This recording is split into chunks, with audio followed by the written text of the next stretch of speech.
अपनी daily life में हम लोगों ने कई बार हवाई जहाज को उड़ते देखा है। हम में से काफी लोग इस पर सफर कर चुके हैं और काफी लोग का सपना है इस हवाई जहाज में सफर करने का। लेकिन कभी आपने ये सोचा है इतना भारी जहाज इतनी ऊंचाई में आखिर उड़ता कैसे है? आज हम बात करेंगे इसके पीछे की साइंस को कि कैसे एक हवाई जहाज इतनी ऊंचाई पर जाता है। फिर से स्वागत है आप सभी का हमारे इस चैनल में। देखा जाए तो किसी भी चीज को आगे बढ़ाने के लिए फोर्स की जरूरत पड़ती है, लेकिन एक हवाई जहाज को उड़ाने के लिए 4 अलग तरह की फोर्सेस की जरूरत होती है। Number 1 thrust, number 2 drag, number 3 weight and number 4 lift. आइए इन सभी फोर्सेस को समझते हैं कि कैसे इन फोर्सेस की मदद से हवाई जहाज उड़ता है। सभी हवाई जहाज के विंग्स में इंजन लगे होते हैं। इन इंजन का काम होता है थ्रस्ट जनरेट करना, जिससे वो हवा को कंप्रेस करके उसे पीछे फेंक सके और हवाई जहाज आगे की ओर बढ़ सके।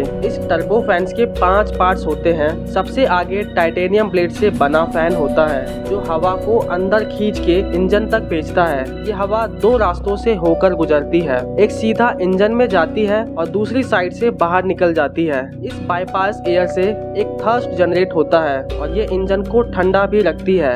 सेकंड पार्ट होता है कंप्रेसर, जो हवा को दबा के उसकी डेंसिटी बढ़ा देता है। इसके बाद हवा तीसरे पार्ट कंबस्टर में जाती है, जहाँ पर उसे पेट्रोल से जलाया जाता है ताकि टरबाइन को घुमाया जा सके और इस टरबाइन की वजह से फैन तेजी से घूमता है। और सबसे आखिरी पार्ट नोजल से हवा को निकाल दिया जाता है। इसके बाद दूसरे फोर्स अपना काम शुरू करते हैं, जिसे हम ड्रैग कहते हैं। ये वही फोर्स है जिसे न्यूटन के 3rd लॉ में बताया गया है, each and every action has an equal and opposite reaction. इस ड्रैग फोर्स की वजह से हवाई जहाज की स्पीड कम होने लगती है। इसी वजह से हवाई जहाज को एरोडायनेमिक शेप दिया जाता है ताकि हवाई जहाज पर कम से कम ड्रैग फोर्स लगे। प्लेन के ऊपर जाते ही 3rd फोर्स वेट एक्शन में आता है और सब चीजों की तरह ग्रेविटी भी प्लेन को नीचे की ओर खींचने लगती है। लेकिन यहाँ पर काम आता है 4th फोर्स यानी कि लिफ्ट फोर्स, जो प्लेन को ऊपर रखता है। इसके लिए प्लेन के विंग्स को इस तरह डिजाइन किया जाता है कि वो लिफ्ट फोर्स जनरेट करे